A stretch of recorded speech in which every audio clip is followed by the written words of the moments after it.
Fiaramanidina makary Dubai, ina tokoa no tena marina ao anatin'izay. Mampiresaka.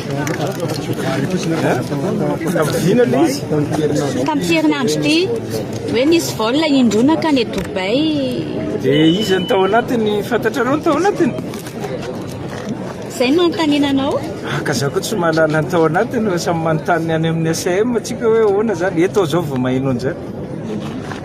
Fa akoatran'izay ihany koa resaka ihany koa le hoe ny colonel Andrenirina baikoiny ny olombitsy eo anivony amin'ny fandraisana fepetra eto amin'ny firenena, tena izay tokoa hoe ny zava-misy.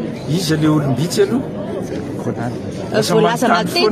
Voalaza matetika hoe ministra ny fitsarana no mibaiko anao amin'ny fanapahan-kevitra raisina manao tokoa mahakasika an'izay. Tsisy olona mibaiko ny filoha-mpanjakana zany eto fa ny ministra indray manana ny asany izy ny ataony, fa ny filoha-mpanjakana mbola tsisy mibaiko azy hatreto aloha na izy na izy. Resahanao teo ny hoe ny vahoaka resaka fampandrosoana ny vahoaka mety vaiza ho aiza ny tetikasa mahakasika ny sosialim-bahoaka amin'izao fotoana izao Andriamatoa Filoha. Efa fanontaniana raha ihany tsy tokony mipetraka eto angamba zay fefa nandeha ny programme général de l'État pour la refondation nefa nandeha ny ataonay amin'izao fotoana zao dia mamaly aloha ny etaetam-bahoaka ny takiny teny akianja tamin'izao fotoana fa amin'ity 2026 ty dia efa nikabaroko tamin'ireny farany taona reny daholo ny zavatra lahara-pahamehana zay tsy maintsy ataontsika amin'ity taona ity. Monsieur le Président, fa misy manambana anao hetsika sady amin'izao hoe alatsinainy mena manahoana ny mety mesure raisina manoloana natao ny olona mpanao reny ny olona mahazo voly, olona karaha main'olona izy karaha mahatarika vahoaka izy dia manandrama raha ohatra ka hatarika vahoaka fa ny malagasy tsy hanaraka anao amin'izany. Sampo manokana ve président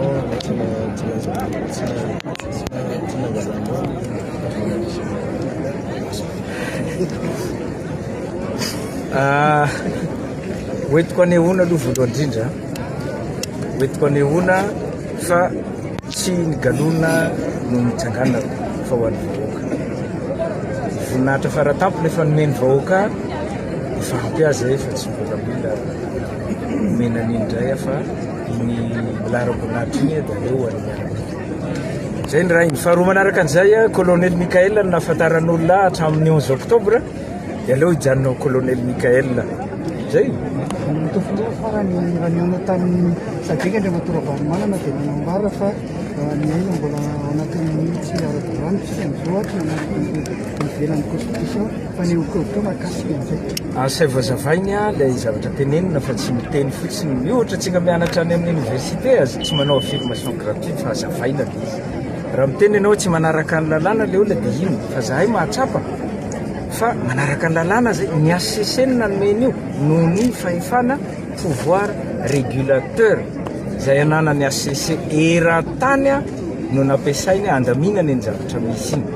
Tsika zao mbola ao anatiny ina moa constitution tsy miova, ny institution rehetra mbola mijanona dia mbola ao anatiny tsika zany zao fa tsy hitako hoe inona amin'izay no tsy ao anatiny lalàna. Milaza izy fa hoe efa tapitra le enimpolo andro sao dia tsy maraka vaovao ary le olona miteny an'ireny fa mba hangatahako reny akao amin'ny HCC hijery ny didy zay navoaka ny HCC tamin'ny volana novambra zay milaza fa tsy ho tratra ao anatin'ny 2 volana ny fanaovana fifidianana noho ny antony maro fa miankina amin'ny zavamisy ny anaovana ny fifidianana. Zay ny didy farany navoaka ny HCC, tokony mba hamaky an'izay le olona.